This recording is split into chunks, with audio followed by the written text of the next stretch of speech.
Hey my loves, இன்னைக்கு நம்ம பார்க்க போகிற படம் என்னன்னா 2019 வெளியான ரூம் நம்பர் 706 அப்படின்ற ஒரு பேய் படத்தை பற்றி தான் கைஸ் பார்க்க போகிறோம். இந்த படத்தோட ஒன்லைனர் என்னன்னா, ஒரு டாக்டர் தம்பதி ஹாஸ்பிட்டல் வச்சு ரன் பண்ணிக்கிட்டு இருக்காங்க. அந்த ஹாஸ்பிட்டலில் ஒரு சின்ன பையன் அட்மிட் ஆகிறான். அவனோட உடம்புல எந்த ப்ராப்ளம் இல்லை அப்படின்னு ரிப்போர்ட் சொல்லுது. ஆனால் ரியல் டைமில் இவனோட நடவடிக்கை எல்லாமே மர்மமாக இருக்குது. அது மட்டும் இல்லாமல் பாஸ்ட், ப்ரெசென்ட், ஃபியூச்சர் அப்படின்னு எல்லாத்தையுமே அக்யூரேட்டாக ப்ரெடிக்ட் பண்ணி சொல்கிறான்.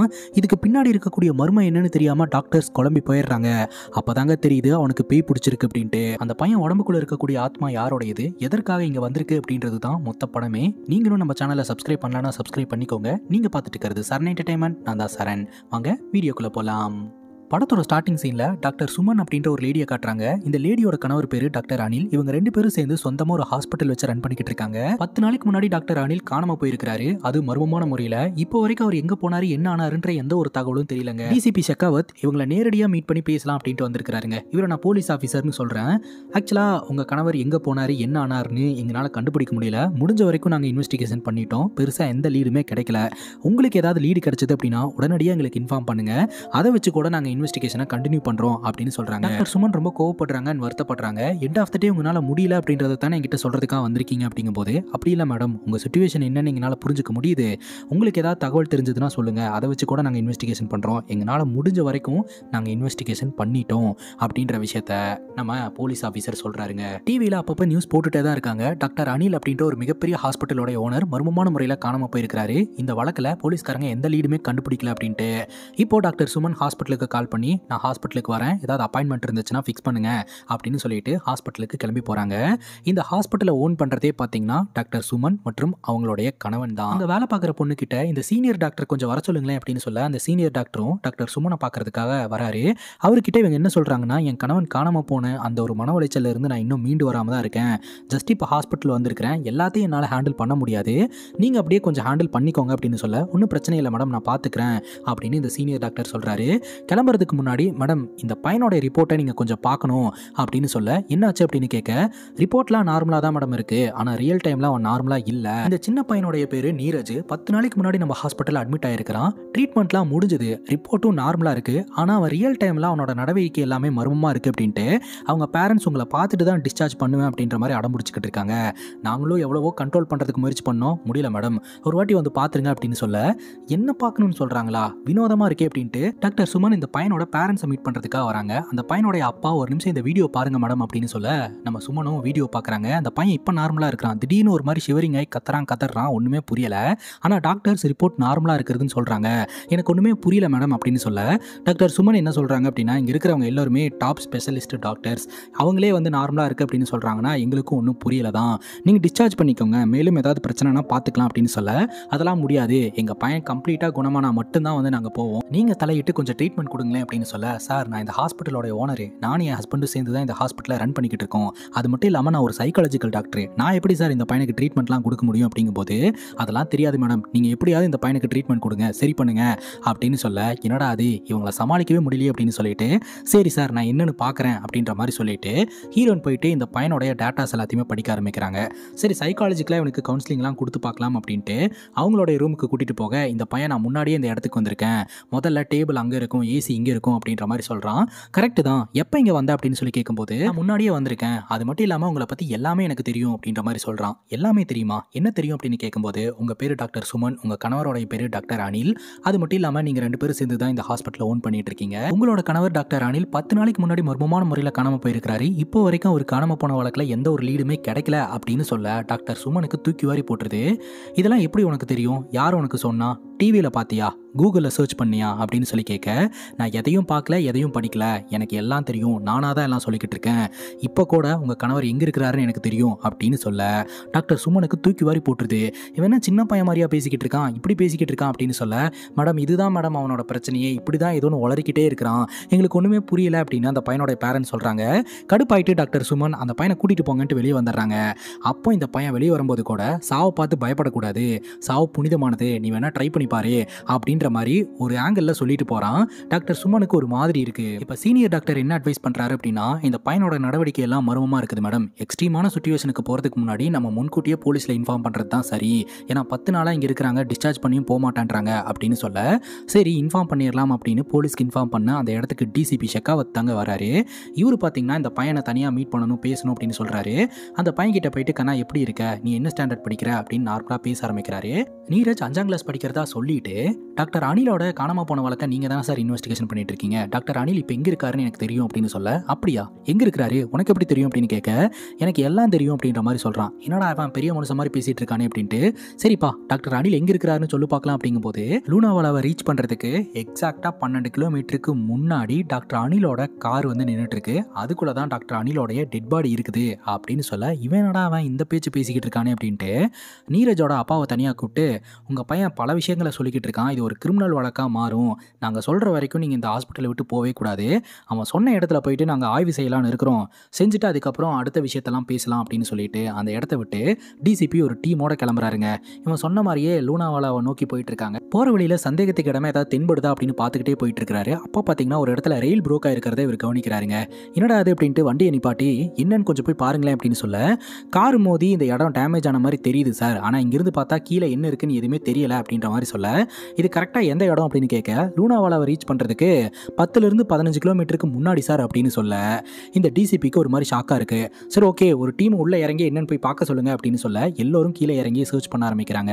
அப்போதாங்க தெரிய வருது, டாக்டர் அனிலோடைய கார் இந்த வழியாக டிராவல் பண்ணும்போது அந்த ரெயிலிங்கில் இடிச்சு அந்த ரெயில் புரோக் ஆகி அப்படியே கீழே விழுந்திருக்குது. மரத்தில் சிக்கி அதுக்குள்ளேயே வந்து டாக்டர் அனில் இறந்து போயிருக்கிறாரு. ரோட்ல வண்டிங்க போறதோட சரி, மலைப்பகுதியில் எந்த ஒரு ஆள் நடமாட்டமும் இல்லாதனால இந்த மாதிரி ஒரு ஆக்சிடென்ட் நடந்துச்சு அப்படின்னு யாருக்கும் தெரியலங்க. இந்த பையன் சொல்லி தான் இப்போ போலீஸ்காரங்களே அந்த இடத்துக்கு வந்து பார்த்து டாக்டர் அனிலை ரெஸ்கியூ பண்றாங்க. ஆனால் அவர் அந்த இடத்துல இறந்து போயிருக்கிறாரு. 10 நாளைக்கு முன்னாடியே இறந்து போயிருக்கிறாரு. டெட் பாடி அனுப்பி வச்சு டாக்டர் சுமனை கன்ஃபார்ம் பண்ண சொல்றாங்க. டாக்டர் சுமனும் கன்ஃபார்ம் பண்றாங்க அது அவங்க கணவர் தான் அப்படின்ட்டு. இப்போ கேள்வி என்னன்னா, நீரஜ் அப்படின்னு 5ஆம் கிளாஸ் படிக்கக்கூடிய பையனுக்கு எப்படி இப்படி ஒரு விஷயம் தெரிஞ்சது? ஒருவேளை நீரஜோடைய ஃபேமிலி ஏதாவது பிளான் பண்ணி இதை பண்ணியிருப்பாங்களோ அப்படின்னு சொல்லிட்டு நீரஜோடைய அப்பாவை கொஞ்சம் ரகுடாவே விசாரணை பண்ணும்போது அவர் என்ன சொல்றாருன்னா, என் பையனுக்கு உடம்பு சரியில்லைன்னு தாங்க நாங்கள் ஹாஸ்பிட்டலுக்கு கூப்பிட்டு வந்தோம், வந்ததுலேருந்து இந்த மாதிரி தாங்க ஏதோ உளறிக்கிட்டே இருக்கிறான் அப்படின்ற மாதிரி சொல்றாங்க. எப்போ இருந்து இந்த மாதிரி உளறிக்கிட்டு இருக்கான் அப்படின்னு கேட்க, இந்த நீரஜோடைய ஃபேமிலி பார்த்தீங்கன்னா ட்ரிப்புக்கு போயிருந்திருக்காங்க. ஒரு பர்டிகுலர் ஹோட்டல், அந்த ஹோட்டலில் 706 நம்பர் ரூமில் வந்து இவங்க ஸ்டே பண்ணியிருந்திருக்காங்க. ஊர் சுற்றி பார்க்கலாம் அப்படின்னு சொல்லிட்டு கிளம்பும்போது நீரஜ் வந்து நான் வரல, நான் ரூம்லேயே இருக்கேன் அப்படின்னு சொல்கிறான். அவனை கூப்பிட்டாலும் வரமாட்டேன்றான். சரின்னு சொல்லிட்டு நீரஜோடைய அப்பா அவருடைய மனைவி கிட்ட, சரி அவன் ரூம்குள்ளேயே இருக்கட்டும், நம்ம ஷாப்பிங்லாம் போயிட்டு வந்துடலாம் அப்படின்னு சொல்லிட்டு அவங்க 2 பேரும் கிளம்பி போயிருந்திருக்காங்க. ரூம்குள்ளே இருந்து இந்த பையன் பார்த்தீங்கன்னா வாஷ்ரூம் யூஸ் பண்ணுறதுக்காக போயிருந்திருக்கான். அப்போ அந்த ரூம்குள்ளே வினோதமான சத்தமெல்லாம் கேட்க ஆரம்பிச்சிருந்திருக்குது. திடீர்னு அவனை ஏதோ ஒரு விஷயம் வந்து அட்டாக் பண்ணுற மாதிரி அவன் ஃபீல் பண்ணியிருக்கிறான். அப்படியே அந்த இடத்துல ஷிவரிங் ஆகி கத்த ஆரம்பிச்சிருந்திருக்கான்.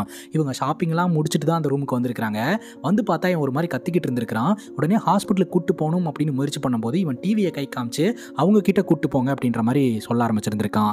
அந்த டிவியில் டாக்டர் சுமனோடைய ஃபோட்டோ வந்திருக்கு. காணாம போன டாக்டர் அனிலோடைய மனைவி தான் சுமன் அப்படின்னு சொல்லிட்டு ஃபோட்டோ காமிச்சிட்டு இருந்திருக்காங்க. ஸோ கை காமிச்சு இவங்க கிட்ட கூட்டிட்டு போங்க அப்படின்னு சொன்னதுனால தான் அவங்க பையனை இங்கே கூட்டிட்டு வந்ததாகவும், இங்கே வந்ததுலேருந்தே இந்த மாதிரி தான் பிஹேவ் பண்ணிட்டு இருக்கான் அப்படின்ற விஷயத்த நம்ம நீரஜோடைய பேரண்ட்ஸு டிசிபி கிட்ட சொல்கிறாங்க. டிசிபி பார்த்தீங்கன்னா என்னடா இது ஒரே குழப்பமாக இருக்குது அப்படின்ற மாதிரி யோசனை பண்ணிக்கிட்டு இருக்கிறாரு. அடுத்த நாள் டிசிபிக்கு ப்ரெஸ் கான்ஃபரன்ஸ் இருக்குதுங்க. அதனால் சீக்கிரமாகவே ரெடி ஆகிட்டு இருக்காரு. டாக்டர் அனிலோடைய கேஸை சால்வ் பண்ணியிருக்கிறார் இல்லையா, அதை பற்றின டீட்டெயில்ஸ் எல்லாம் ப்ரெஸ் கிட்ட ஒப்படைக்கணும். இவர் ரெடி ஆகி டேபிளில் வந்து உட்கார்றாரு. இவருடைய மனைவி பிரேக்ஃபாஸ்ட்லாம் ரெடி பண்ணியிருக்காங்க.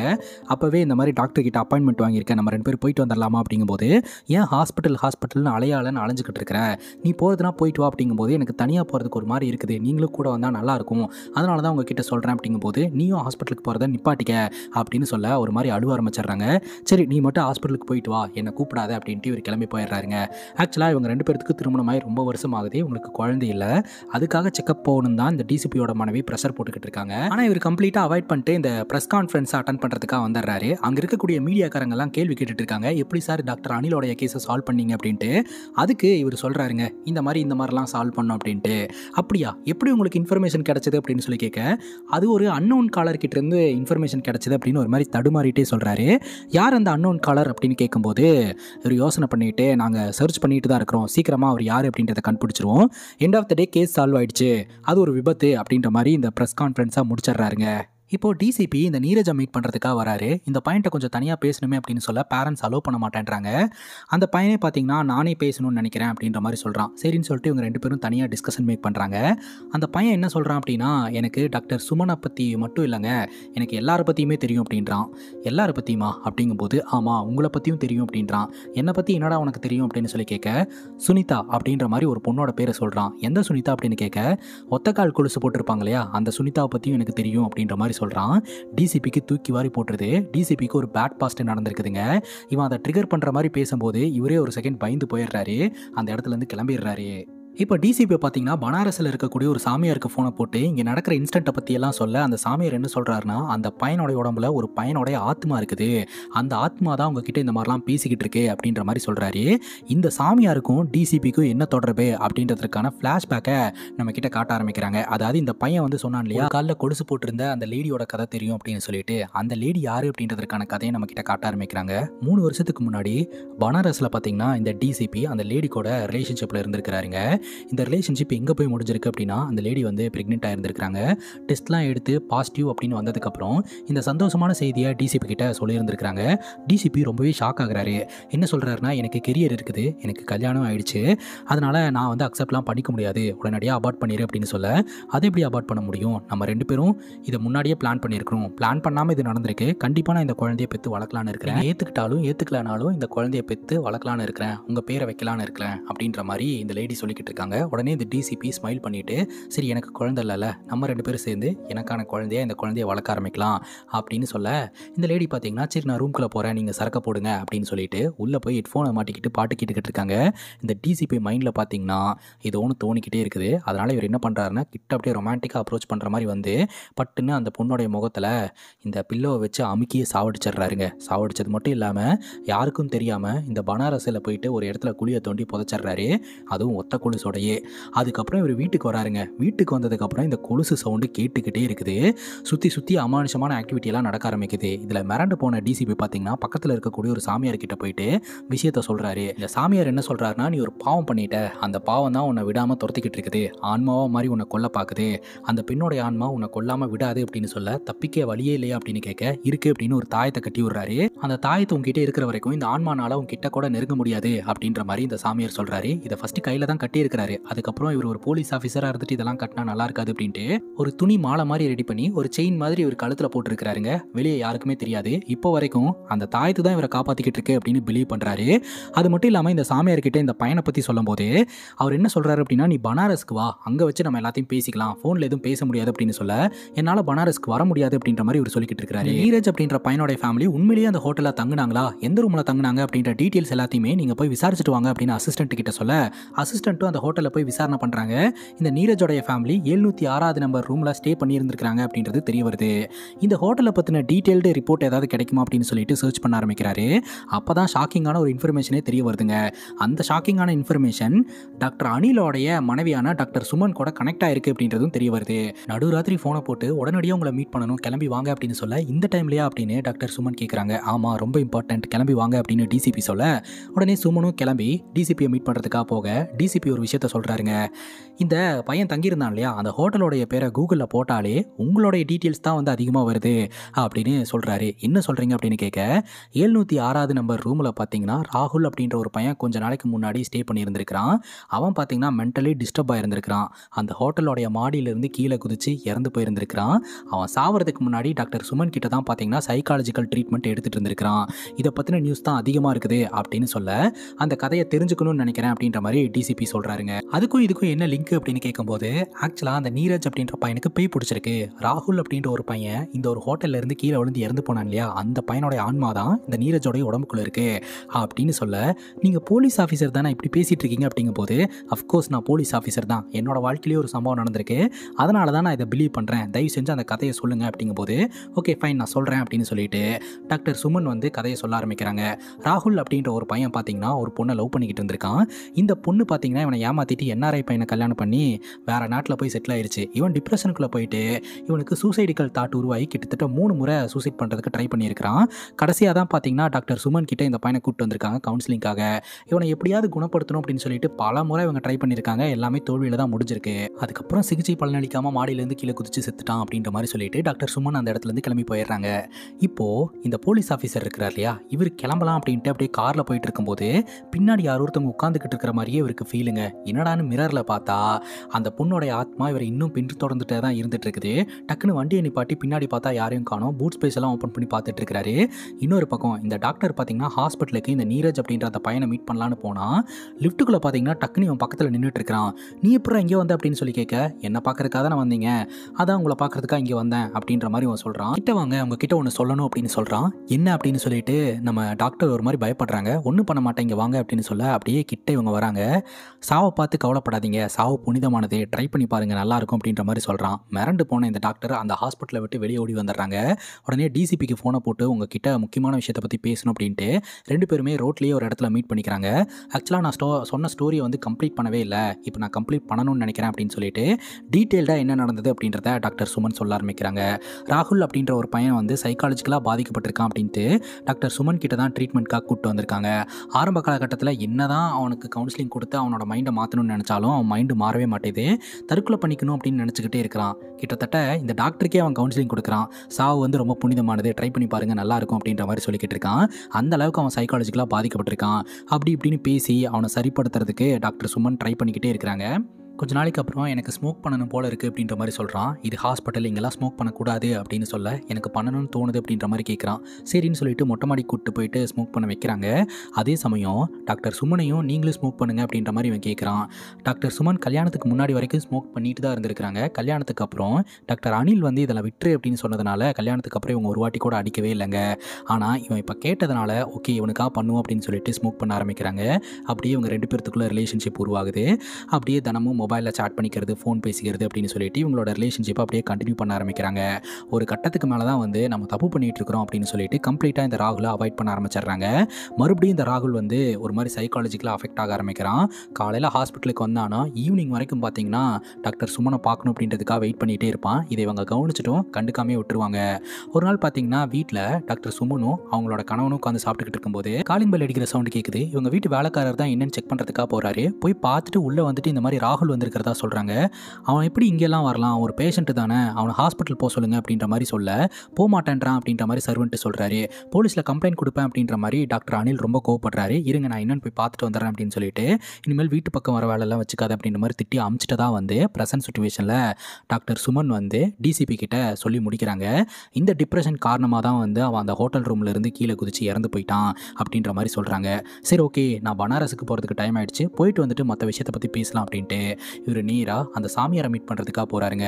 அந்த சாமியார் பார்த்தீங்கன்னா மந்திரமெல்லாம் போட்டு நீரஜ் அப்படின்ற சின்ன பையனோட உடம்புக்குள்ள ராகுலோட ஆன்மா தான் இருக்குது. இந்த ராகுல் வேற மாதிரி ஒரு பிளான் பண்ணி வச்சிருக்கான். அது என்ன பிளான் அப்படின்னா டாக்டர் சுமனை அவன் லவ் பண்ணதுனால சுமனை கொண்டு அவன் கூடயே கூட்டிட்டு போயிடலாம் அப்படின்னு பிளான் பண்ணியிருக்கான். டாக்டர் சுமனை போட்டு தள்ளுறதுக்கு உன்னை பயன்படுத்திக்கலாம் அப்படின்றதையும் பிளான் பண்ணியிருக்கான். ஏன்னா உன்னுடைய பாஸ்ட் என்ன அப்படின்றது இந்த ராகுலுக்கு தெரிஞ்சிருக்குது.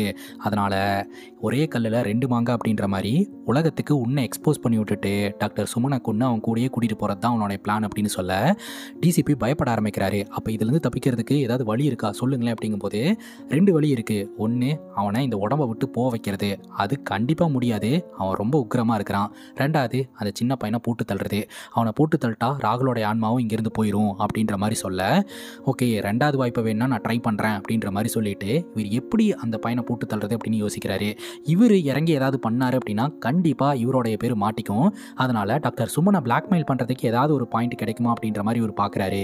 என்ன பண்ணுறாரு அப்படின்னா இந்த ராகுல் அப்படின்ற அந்த பையன் மாடியிலேருந்து கீழே குதிச்சு இறந்து போனான் இல்லையா, அந்த அன்னைக்கு அந்த ஹோட்டலில் எடுக்கப்பட்ட சிசிடிவி கேமரா ஃபுட்டேஜ் எல்லாத்தையுமே கலெக்ட் பண்ணுறாருங்க. ஒன்றா பொறுமையாக உட்காந்து பார்க்க ஆரம்பிக்கிறாரு. அதில் ஏதாவது லீடு கிடைக்குமா அப்படின்ட்டு. அதில் ஒரு லீடு மாட்டுதுங்க. அவன் செத்து போன அன்னைக்கு பார்க்கிங் லாட்டில் டாக்டர் சுமனுடைய கார் நின்றுட்டு இருந்திருக்கு. அந்த காருக்குள்ளேருந்து யாரோ ஒருத்தங்க முகத்தையெல்லாம் மறைச்சிட்டு ஹுடி போட்டு நடந்து போன ஒரு ஃபுட்டேஜ் ஒன்று கிடச்சிருக்குது. அதை வச்சுட்டு இந்த கேஸை இன்வெஸ்டிகேஷன் பண்ண போலீஸ் ஆஃபீஸருக்கு ஃபோனை போட்டு இந்த பையனோட வழக்கில் ஏதாவது லீடு கிடச்சதா, ஏதாவது சந்தேகம் இருக்குதா அப்படின்னு கேட்க, சந்தேகமெல்லாம் எதுவுமே இல்லைங்க, கிளியர் கட் சூசைடு, அந்த பையன் மென்டலி அன்ஸ்டேபிளாக இருந்திருக்கிறான், கீழே குதிச்சு இறந்து போயிருக்கான் அப்படின்ற மாதிரி அந்த போலீஸ் ஆஃபீஸர் கேஸை க்ளோஸ் பண்ணியிருக்கிறாரு. ஆனால் டிசிபியோட டேபிளில் தான் சாலிடான ஒரு எவிடன்ஸ் இருக்கு. சரின்னு கேட்டுட்டு அவர் ஃபோனை கட் பண்ணிடுறாரு. இந்த எவிடன்ஸை வச்சு டாக்டர் சுமனை பிளாக்மெயில் பண்ணலாம் அப்படின்னு ஒரு முடிவெடுக்கிறாருங்க. இப்படி இவங்க ஒரு பக்கம் இன்வெஸ்டிகேஷன் பண்ணிட்டு இருக்க, இந்த நீரஜோட உடம்புக்குள்ள இருக்கக்கூடிய அந்த ராகுல் அப்படின்ற அந்த ஆன்மா வேலையை காட்ட ஆரம்பிக்குது. அந்த ஹாஸ்பிட்டலில் இருக்கக்கூடிய ஒரு கான்ஸ்டபிள் கிட்ட இந்த மாதிரி பனாரஸில் ஒரு பெண்ணோடைய சடலம் ஒரு இடத்துல புதைக்கப்பட்டிருக்கு, அந்த பெண்ணோடைய காலில் ஒரு கொலுசு மட்டும் இருக்கும், நீங்கள் போய் என்ன ஏதுன்னு சொல்லிட்டு டிசிபி கிட்ட சொல்லுங்க அப்படின்ற மாதிரி சொல்ல, கான்ஸ்டபிள் பார்த்தீங்கன்னா நம்ம டிசிபி கிட்ட வந்து இந்த விஷயத்த சொல்றாரு. டிசிபிக்கு பக்குன்னு இருக்கு, நம்ம செஞ்ச சம்பவத்தை இந்த பயவுல ஓப்பன் அப் பண்ணி விட்டுரும் போலயே அப்படின்ட்டு நீரஜை மீட் பண்ணுறதுக்காக போறாரு. இங்கே பாரு ராகுலே, நீ எதுக்காக இங்கே வந்திருக்க அப்படின்ற உன்னுடைய நோக்கம் கண்டிப்பாக நிறைவேறாது, இங்கே என்ன நடந்துட்டுருக்கு அப்படின்றது எல்லாமே எனக்கு தெரியும் அப்படின்ற மாதிரி டிசிபி சொல்கிறாரு. ஆனால் உன்னை வந்து கொன்னது டாக்டர் சுமன் தான் அப்படின்றத நான் கண்டுபிடிச்சிருக்கேன், அதுவும் எவிடன்ஸோட கண்டுபிடிச்சிருக்கிறேன். நான் வந்து சட்டப்பூர்வமாக டாக்டர் சுமனுக்கு தண்டனை வாங்கி தரேன், இங்கிருந்து போயிரு அப்படின்ற மாதிரி இவர் ஒரு பேச்சுவார்த்தை நடத்திட்டு வராருங்க. டாக்டர் சுமனை மீட் பண்ணணும் அப்படின்னு வரவழைச்சு டாக்டர் சுமன் கிட்ட இந்த எவிடன்ஸ் எல்லாத்தையுமே காட்டுறாரு. இந்த எவிடன்ஸை பார்த்த டாக்டர் சுமன் ரொம்பவே ஷாக் ஆகுறாங்க. அது நான் கிடையாது அப்படின்னு சொல்லி நிரூபிக்க பார்க்குறாங்க. அது நீங்கள் தான் அப்படின்றதுக்கான ஆதாரம் என்கிட்ட இருக்குது அப்படின்னு அந்த கார் நம்பர், இவங்க போன அந்த பாடி லாங்குவேஜ், அது எல்லாத்தையுமே கரெக்டாக சொல்லிடுறாரு. நான் வந்து இதை எதுக்காக சொல்கிறேன் அப்படின்னா, நீங்கள் ஸ்டோரி இன்கம்ப்ளீட் பண்ணியிருக்கீங்கன்னு எனக்கு தோணுது, ஒரிஜினல் ஸ்டோரியை நீங்கள் சொல்லுங்கள் அப்படின்ற மாதிரி சொல்ல, டாக்டர் சுமன் நடந்த விஷயத்தை எக்ஸாக்டாக சொல்ல ஆரம்பிச்சிடுறாங்க. ராகுல் வீட்டுக்கு வந்திருந்தான் இல்லையா, டாக்டர் சுமன் ராகுலை மிரட்டி அமிச்சதாக தான் சொல்லி கதையை முடிச்சிருந்தாங்க. பட் உண்மையிலேயே டாக்டர் சுமன் வந்து யோசனை பண்ணியிருப்பாங்க, இவன் ஒரு மென்டல் பேஷண்ட்டு, அவனுக்கு ஏற்ற மாதிரி தான் பேசணும் அப்படின்ட்டு. இங்கே பாரு, வீட்டுக்கெல்லாம் வராத, நீ வந்து ஒரு ஹோட்டலில் டாப் ஃப்ளோரில் ரூம் எடுத்து ஸ்டே பண்ணு, அங்கே வந்து நான் உன்னை மீட் பண்ணுறேன், இன்றைக்கி ராத்திரி நம்ம சந்தோஷமாக இருப்போம் அப்படின்ற மாதிரி சொல்லி அனுப்பி வச்சுருந்துருக்காங்க. அவனும் பார்த்திங்கன்னா சந்தோஷமாக அந்த இடத்துலேருந்து கிளம்பி போயிருந்துருக்கிறான். நினச்ச மாதிரியே பார்த்திங்கன்னா டாக்டர் சுமன் அன்னைக்கு ராத்திரி வந்து பக்காவாக ரெடியாகி வந்திருக்கிறாங்க, கேமராவில் மாட்டக்கூடாது அப்படின்ட்டு. அப்படி இருந்துமே தான் இவங்க கேமராவில் மாட்டி இருந்திருக்கிறாங்க. ஒரு சைக்காலஜிக்கல் டாக்டர் தானே, யாருக்கு என்ன மருந்து கொடுத்தா எவ்வளோ கொடுத்தா ட்ரிகர் ஆவாங்க அப்படின்றத தெரிஞ்சுக்கிட்டு இவங்க என்ன பண்ணுறாங்கன்னா பக்காவாக பிளான் பண்ணி அந்த ஹோட்டலுக்கு போயிருந்துருக்கிறாங்க. ஹோட்டலுக்கு போயிட்டு அவங்க கூட சந்தோஷமாக இருக்கிற மாதிரி நடிச்சுட்டு அவனுடைய தண்ணியில் வந்து அந்த மருந்தை மிக்ஸ் பண்ணி விட்டுறாங்க. அவனும் அந்த தண்ணியை குடித்ததுக்கப்புறம் ஒரு மாதிரி ரியாக்ட் பண்ண ஆரம்பிக்கிறாங்க. அவனோட உடம்பே பார்த்திங்கன்னா ஒரு மாதிரி பாம் மாதிரி ஆக்ட் ஆக ஆரம்பிக்குது. லைட்டாக ஒரு ட்ரிகரிங் பாயிண்ட் தேவைப்படுது, அதுக்கேற்ற மாதிரி ட்ரிகர் பண்ணி விட்டால் போதும், அவனே வந்து இறந்து போயிடுவான். அதாவது சூசைடிக்கல் தாட் வந்து ஆட்டோமேட்டிக்காக உருவாகிற மாதிரி மெடிசனை கொடுத்துருந்துருக்குறாங்க. இன்னும் அதை வந்து அதிகப்படுத்தணும் அப்படின்றதுக்காக, நீ யூஸ்லெஸ்ஸு, நான் உன் கூட இருந்தால் நல்லா இருப்பேன்னு நினச்சேன், ஆனால் நீயும் வந்து நல்லாவே இல்லை, எனக்கு செட் ஆகலை, பிடிக்கல அப்படின்ற மாதிரி சொல்லிட்டு அந்த இடத்துலேருந்து கிளம்பி போயிடுறாங்க. இதில் கடுப்பானவன் என்னடா அது நம்ம வாழ்க்கை இந்த மாதிரி ஆயிடுச்சு அப்படின்னு சொல்லிட்டு மாடியிலேருந்து கீழே குதிச்சு இறந்து போயிருந்திருக்கிறான். ஸோ அவனுக்கு இப்படி ஒரு தாட்டை கிரியேட் பண்ணி விட்டதே வந்து டாக்டர் சுமன் தான். இந்த கதையை தெரிஞ்சுக்கிட்ட டிசிபி சுமன் கிட்ட என்ன சொல்கிறாரு அப்படின்னா, நீ வந்து ராகுலை மறுபடியும் கொல்லணும், நீ ராகுலை மறுபடியும் கொன்னா மட்டும்தான் நீ சேஃப் ஆவ, இல்லாட்டி ராகுல் உன்னை விடவே மாட்டான், உன்னை கொல்லணும் அப்படின்றது தான் அவனுடைய நோக்கம், அது என்ன வச்சு கொல்லணும் அப்படின்னு ட்ரை பண்ணிக்கிட்டு இருக்கான் அப்படின்ற மாதிரி சொல்ல, அது எப்படி செத்தவனே திரும்ப கொல்ல வைக்க முடியும் அப்படிங்கும்போது, முடியும், இந்த நீரஜோட உடம்புக்குள்ள தானே ராகுல் இருக்கிறான், நீ நீரஜை கொல்லணும் அப்படின்னு சொல்ல, நம்ம டாக்டர் சுமனுக்கு தூக்கி வாரி போட்டுருது. வேறு ஆப்ஷனே கிடையாது, நீ தான் ஏதாவது பண்ணி அந்த பையனை கொல்லணும் அப்படின்ற மாதிரி சொல்ல, சரி அப்படின்னு டாக்டர் சுமனும் கேட்டுக்கிறாங்க. டாக்டர் சுமன் என்ன பண்ணுறாங்க அப்படின்னா, நீரஜோடைய பேரண்ட்ஸ் கிட்ட இந்த மாதிரி நாங்கள் எக்ஸ்பெரிமெண்ட் பண்ணலான்னு இருக்கிறோம், ஒரு ஹோட்டலை வச்சு பண்ணலான்னு இருக்கிறோம், ஸோ நீங்கள் இந்த டாக்குமெண்ட்லலாம் சைன் போடுங்க, அப்போ தான் உங்கள் பையனுக்கு இருக்கக்கூடிய ப்ராப்ளத்தை சரிப்படுத்த முடியும் அப்படின்ற மாதிரி சொல்லி அந்த டாக்குமெண்ட்லலாம் சைன் வாங்கிட்டு இந்த பையனை பார்த்தீங்கன்னா அந்த ஹோட்டலுக்கு ஷிஃப்ட் பண்ணுறாங்க. அதுவும் அந்த ராகுல் இறந்து போனான் இல்லையா 706 நம்பர் ரூமு, அந்த ரூமுக்குள்ளேயே பார்த்தீங்கன்னா கூட்டிகிட்டு போகிறாங்க. அங்கே வச்சு டாக்டர் சுமன் அப்படியே பேச ஆரம்பிக்கிறாங்க. இங்கே பாரு ராகுல், நான் உன்னை ரொம்ப மிஸ் பண்ணுறேன், நான் உன் கூடயே வந்துடலான்னு இருக்கிறேன் அப்படின்ற மாதிரி சொல்லிவிட்டு அந்த பையன் குடிக்கிறதுக்காக அதே மாதிரி ட்ரிங்க்கில் ஒரு மருந்தை மிக்ஸ் பண்ண ஆரம்பிக்கிறாங்க. அவன் கிட்ட கொண்டாந்துட்டு டக்குன்னு என்ன நினச்சாங்கன்னு தெரில, டாக்டர் சுமன் வந்து அந்த தண்ணியை குடிச்சிட்டு அப்படியே மயங்கிடுறாங்க. ஸோ போலீஸ்காரங்க ரொம்ப நேரத்துக்கு அப்புறம் கதை ஓப்பன் பண்ண முடியாமல் உடச்சிட்டு உள்ளே வராங்க. வந்து பார்த்தா டாக்டர் சுமன் வந்து இறந்து கிடக்குறாங்க.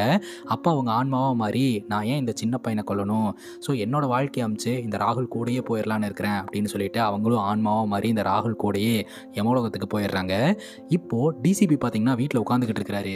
அவரோட மனைவி கிட்ட சரக்கு போடணும், ஐஸ் எடுத்துகிட்டு வா அப்படின்னு சொல்ல அவரோட மனைவி ஐஸ் எடுத்துகிட்டு வந்துக்கிட்டு இருக்காங்க. இவருக்கு கொலுசு சவுண்டு கேட்டுக்கிட்டு இருக்கு. எனக்கு கொலுசு சவுண்டு கேட்டுக்கிட்டே இருக்குது, உனக்கும் அந்த சவுண்டு கேட்குதா அப்படின்னு கேட்க, கொலுசு சவுண்டா, நான் கொலுசே வியர் பண்ணுறதில்ல, ஒரு காலில் மட்டும்தான் கொலுசு போடுறேன் அப்படின்னு கொலுசை டேபிள் மேலே வைக்க தான் டிசிபி புரிஞ்சுக்கிறாரு இவங்க வீட்டில் இருக்கிறது அந்த பெண்ணோடைய ஆன்மா அப்படின்ட்டு. அப்படியே பயத்தோடையும் பதட்டத்தோடையும் திருப்பி பார்க்குறாரு. இத்தோட இந்த படம் முடியுதுங்க. இதே மாதிரி வேறு ஏதாவது படத்தை பற்றி பேசணும் அப்படின்னு நினச்சிங்கன்னா கமெண்ட் செக்ஷனில் சொல்லுங்கள். இதே மாதிரி வேறு ஒரு நல்ல வீடியோவில் வந்து சந்திக்கிறேன். Love you guys, take care and cheers.